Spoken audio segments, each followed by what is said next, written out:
Thanks for staying with us on SABC News. SARS believes it's broken the back of one of the most sophisticated criminal syndicates of coal smugglers who allegedly played a role in exacerbating the energy crisis in South Africa.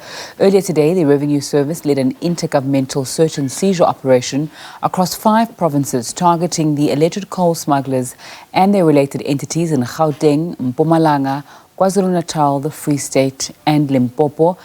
It says the joint swift action saved the fiscus more than 500 million rand.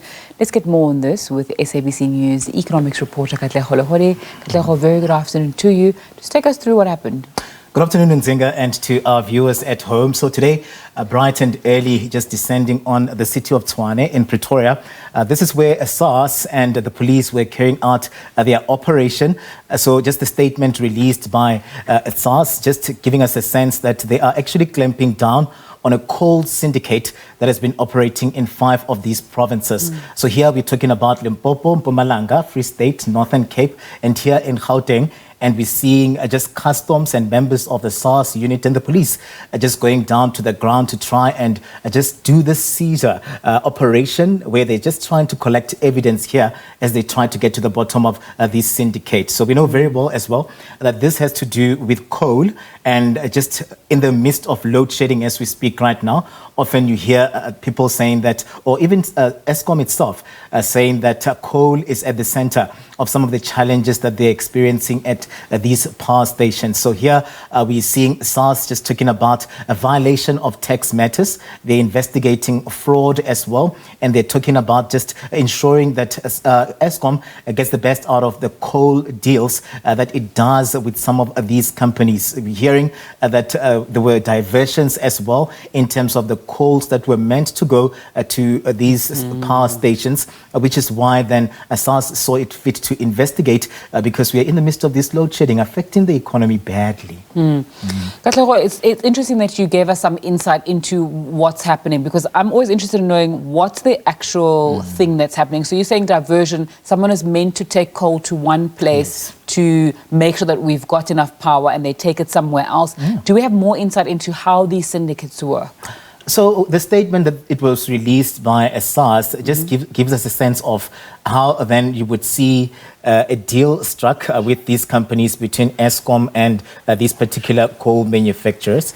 And then we would see instead of the coal, high quality coal, leaving these companies and then moving into Eskom's facilities, you'd find that in the middle of the way, on the way to the power station, there'll be a diversion. The truck would go somewhere else, offload the high quality coal, then more or less load the less quality coal that would then be transported to Eskom's power stations. And we know very well that the system has really been struggling to keep up. You'd see that units tripping, you'd see some of these issues coming out of these power stations, and we're told that it can be attributed to the low quality of coal that finds itself at Eskom's facilities. So Eskom just working with SARS, SARS working with the police, and they're trying to just have a multidisciplinary approach to this syndicate that they're saying that they've been hot on the heels of them for quite some time now. And SARS just emphasizing that really when you look at the tax season and where we find ourselves,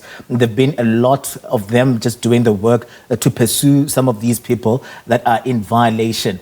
So they're saying here that as much as we saw what was happening in Pretoria today, the very same operation was happening in Witbank and in Mpumalanga and other provinces as well, where they're approaching these companies and trying to get to the bottom of what happened here. The operation in Pretoria today was a bit tricky because they were basically, they embarked and descended on a private property.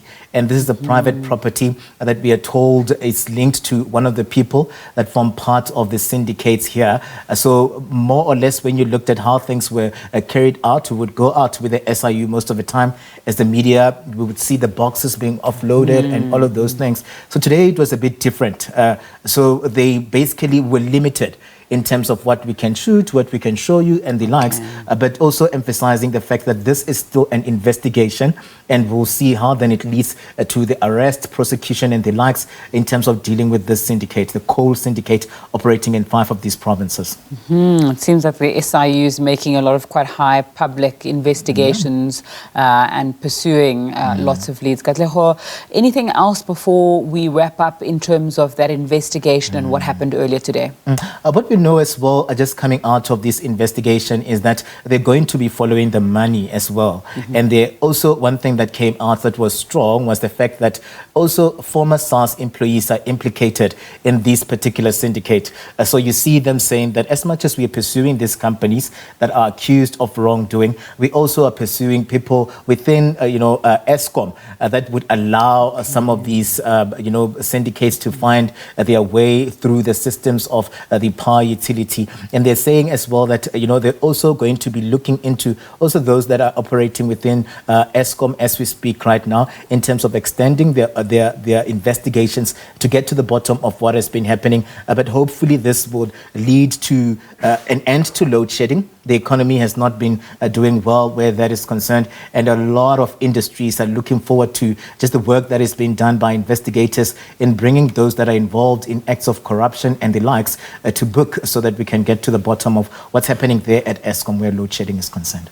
Katlego, SABC News' economics reporter. Really appreciate your time and insight into that SIU investigation this afternoon.